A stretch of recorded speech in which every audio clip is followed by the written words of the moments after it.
Olá pessoal, tudo bem com vocês? Eu sou o Wellington Mendonça e seja muito bem-vindo à nossa videoaula de hoje, liberação do update 3.02.21, com muitas novidades para vocês. Então, sem mais delongas, bora pro vídeo. A primeira alteração que nós vamos verificar aqui, pessoal, acompanhando o nosso relatório de liberação do update, o nosso manual, vai ser na tela 243. Nós criamos aqui um novo parâmetro. O novo do parâmetro é gerar DAV em condicional.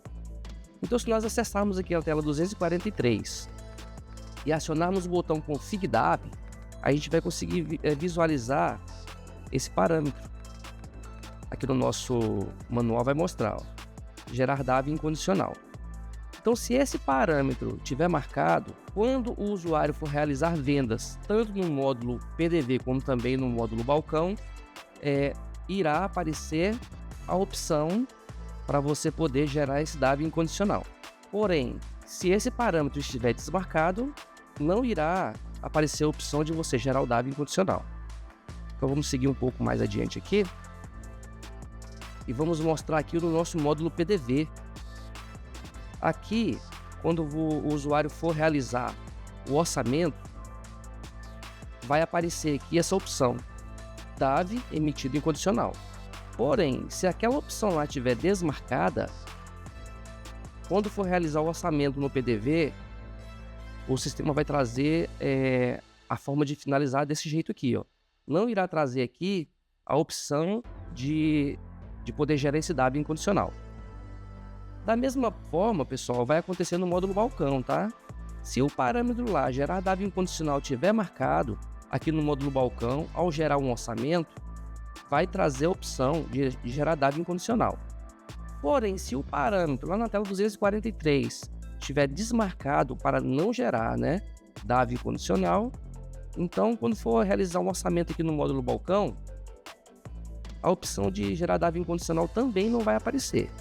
Okay? Então esse novo parâmetro aqui que foi desenvolvido com o intuito de gerar ou não gerar DAV incondicional. Aqui no nosso módulo balcão, nosso relatório venda laser meia folha também teve uma alteração. No cadastro do item possui um parâmetro, e esse parâmetro é aceitar observações na venda. Quando esse parâmetro do item estiver marcado, o usuário ele vai ter a possibilidade de inserir informações ou observações no ato da venda. E essas observações vai sair nesse relatório a laser meia folha ou a folha inteira. Nesse caso aqui, eu trouxe o exemplo aqui do relatório documento auxiliar de venda, orçamento meia folha. E aqui vai estar mostrando aqui as observações do item. Então essa melhoria que teve aqui nesse relatório, tá? Aqui no módulo PDV, nós melhoramos uma mensagem, tá? Foi adicionada a mensagem sobre o serial vencido. Foi desenvolvida uma mensagem explicativa que aparecerá nos módulos de venda quando o serial, ou seja, a licença de uso do sistema, estiver vencido. Então vai aparecer essa mensagem aqui, pessoal, falando, que algumas funcionalidades do sistema serão bloqueadas até que seja regularizada a situação junto ao financeiro da CIT Sistemas. Então, se o usuário clicar aqui no botão cancelar, ele vai conseguir fechar essa mensagem e realizar as vendas dele de forma normalmente, ok? Também no módulo retaguarda foi adicionado também essa mensagem, uma mensagem melhorada, mais explicada a respeito do serial quando ele está vencendo, pedindo para que o usuário regularize também a sua situação junto a CIT Sistemas. Então tem essa mensagem aqui quando o serial está vencendo e vai ter essa outra mensagem aqui no canto esquerdo, na parte inferior, no canto direito, na parte inferior do retaguarda, também avisando que o seu serial está vencendo. Após o serial vencer, a mensagem muda. Aqui ele já vai dizer, o seu serial está vencido e o sistema foi bloqueado. Entre em contato com o departamento financeiro da CIT Sistemas para regularizar a sua situação e reativar o sistema. E aí ele pergunta se deseja reinserir um novo serial agora. Neste momento aqui, se o usuário tiver imposto do serial, ele vai confirmar. Se não, ele clica em cancelar e regulariza a situação dele junto a CIT Sistemas.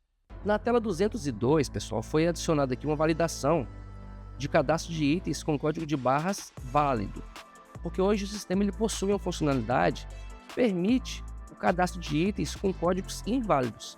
Porém, também é necessário, mesmo que haja um código de barras inválido no cadastro do item, é necessário que haja também um código de barras válido no cadastro do item, e é essa validação que o sistema vai fazer. Então, o sistema ele vai exigir um código de barras válido. Esse código de barras válido ele poderá ser gerado até mesmo dentro do cadastro do item. Se nós verificarmos aqui, ó, quando o usuário tentar realizar um cadastro e salvar o cadastro do item sem que haja um código de barras válido, o sistema ele vai dar uma mensagem. Nesse caso aqui, o usuário ele vai ter acesso aqui ao botão inserir, para que ele possa inserir um novo código de barras. Então, vai abrir uma telinha, ele vai processar, vai gerar um novo código de barras, ele vai marcar como um código de barras principal do item e vai confirmar e salvar esse cadastro do item. Dessa forma, as notas não irão rejeitar, porque o item terá um código de barras válido. A outra alteração que nós tivemos foi na tela 248, a implementação de bloqueio para unidade de medida. O que acontece? Na empresa, nós vamos ter produtos fracionados, que é vendido em quilo ou em pedaço, e vai ter produtos que não é vendido em quilo ou em pedaço, é vendido inteiro.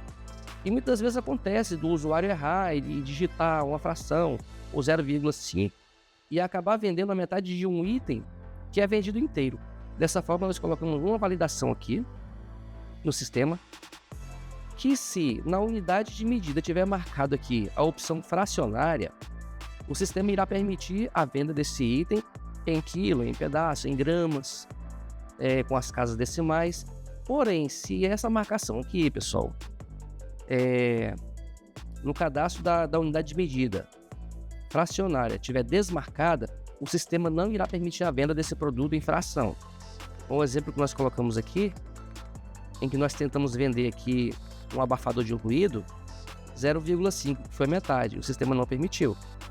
Aí ele diz assim, ó, a unidade de medida do item não permite que seja informada uma quantidade fracionada. Nesse caso, ele tem esse bloqueio aí para melhorar, né, o controle de estoque da empresa. Nós tivemos também a implementação de uma nova tela, a tela 402. Essa tela é a relação de vendas do período para pedidos. Então, por essa tela aqui, pessoal, nós vamos conseguir realizar filtros por período de produtos que foram vendidos. Nós conseguiremos também realizar filtro pelo código do item, pela descrição, por um fornecedor específico, por uma classificação mercadológica, por departamentalização. Nós podemos também acumular filtros, caso o usuário tenha em posse todos os códigos, né? Ele poderá marcar a opção de acumular filtro e ir filtrando todos os códigos para que ele possa realizar o seu pedido. Nesse caso aqui, eu coloquei uma data específica e realizei um filtro. E aqui trouxe todos os itens vendidos durante este período. Note que aqui tem algumas colunas que traz o código, a descrição, o fornecedor, o custo do produto, a quantidade vendida, o estoque e a quantidade a ser pedida.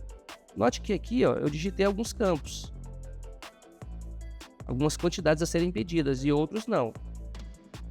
É interessante frisar, quando eu fizer todo esse processo aqui, eu poderei imprimir esse relatório, ok?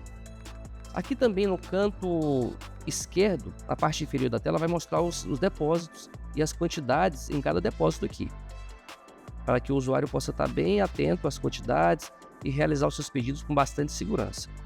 Então, diante de todas esses filtros aqui, configurações, eu poderia acionar o botão imprimir e ele vai me trazer. Interessante também, pessoal, tem até uma observação aqui no nosso relatório, que você pode remover algum desses registros, tá? Basta selecionar, pressionar a tecla Delete ou selecionar e pressionar o botão remover aqui, que você vai conseguir remover o que você precisar. Ou se no caso o usuário quiser um filtro mais específico, ele pode realizar esse filtro por fornecedor. Até porque o relatório ele vai sair a página por fornecedor, tá ok? Então, se nós formos aqui, ó, para a próxima página, tela 402, que foi desenvolvido esse relatório para realizar pedidos levando em consideração as vendas realizadas em um período específico. Então aqui nós estamos de posse do nosso relatório. O relatório está aqui, o fornecedor específico está aqui, os itens, as quantidades que foram vendidas nesse período aqui, ó, que aqui tem o período que foi vendido, a quantidade e as quantidades aqui a serem pedidas eu posso digitar ou não, aí vai depender do usuário. Se o usuário querer digitar isso aqui à mão, escrever à mão a caneta, né?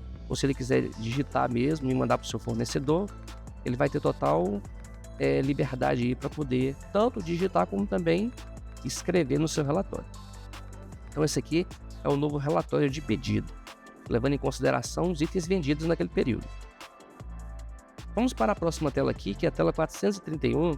Foi desenvolvido um novo relatório primário, 33 etiquetas, A4356. Então esse aqui é o novo relatório.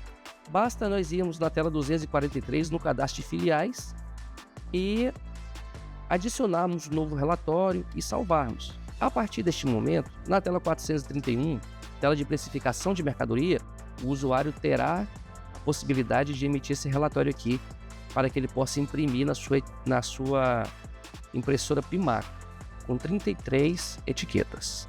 A próxima alteração que nós tivemos aqui, pessoal, foi na tela 602. A implementação de uma funcionalidade para que o usuário que estiver trabalhando no caixa, ele possa utilizar mais de um crédito de cliente por vez quando for baixar um título. Nesse caso aqui, se o cliente tiver vários créditos, ele poderá selecionar vários créditos de uma vez só. Aqui tem um botão aqui, crédito de cliente, que ele vai poder utilizar esse botão crédito de cliente, vai abrir essa caixinha com todos os créditos, ele vai selecionar todos e vai confirmar. A partir desse momento ele vai conseguir utilizar todos os créditos de uma vez só. Ou simplesmente ele poderá dar um duplo clique em cima do crédito, vai abrir o crédito e ele vai digitar a quantidade que ele quer que seja utilizada nesse crédito. Vamos supor que eu estou com um crédito aqui de R$70, mas eu quero utilizar 50. O sistema vai deixar eu digitar 50 e vai dar baixa em R$50 nesse crédito de R$75. E lá na tela 606 irá mostrar essas informações. A próxima alteração que nós tivemos aqui, pessoal, foi na tela 828, desenvolvimento de um novo campo, que é o valor item. E aqui eu poderei digitar entre um valor tal ou outro valor tal. Aqui como exemplo eu digitei R$10 na primeira casa e R$50 na segunda casa. Valor de 10 a 50. Note que aqui trouxe todos os itens vendidos durante este período, que aqui eu coloquei um período também, né? E que a média de preço, ela varia de 10 a R$50. Então, esse novo campo aqui foi adicionado para que possa realizar esse tipo de filtro. Para finalizar, pessoal, uma última alteração que nós tivemos foi na tela de folha de ponto. Nós adicionamos aqui algumas validações, porque anteriormente não permitia que o usuário batesse ponto em feriado ou, por exemplo, num sábado à tarde, quando ele já tinha batido todos os pontos dele. Nesse caso aqui, o sistema agora está permitindo eu bater o ponto num dia de feriado ou num sábado à tarde, por exemplo. E ele vai marcar esses pontos como hora extra. Note aqui, ó, que anteriormente eu tenho aqui um feriado marcado e inclusive ele está com a descrição na cor azul todos os dias, tá vendo? E aqui embaixo eu tenho um exemplo de quando o usuário bateu o ponto. Ó, o usuário ele bateu o ponto aqui no feriado de 8 às 12. Continua na cor azul, informando que é um feriado. Aqui, nesse campo aqui, ó, horas extras, ele vai mostrar que esse usuário está com 4 horas extras desse dia. No sábado também a mesma coisa. Ele bateu o primeiro horário aqui de 8 às 12. Não era hora extra porque era o horário normal dele. E depois ele bateu o ponto novamente de 14 às 18 horas. Esse horário aqui já computou como hora extra no sábado. Então essa melhoria significativa aí para quem quer ter um melhor controle dos pontos, mesmo que esteja fora do horário de ponto. Aqui também vamos mostrar o relatório. No relatório de ponto aqui, pessoal, também vai estar especificado, tá? Note aqui, ó, que no sábado, no dia de sábado que o usuário bateu o ponto das 14 às 18 horas, vai estar marcado como hora extra. E no feriado também, inclusive, tem esse campo aqui mostrando que foi feriado esse dia, mas que o usuário, ele bateu o ponto de 8 às 12 horas e computando aqui 4 horas extras. Então vai ficar bem específico aí para quem quiser ter esse controle aí de horas extras. Beleza, pessoal? Então essas foram as alterações que nós tivemos nesse update.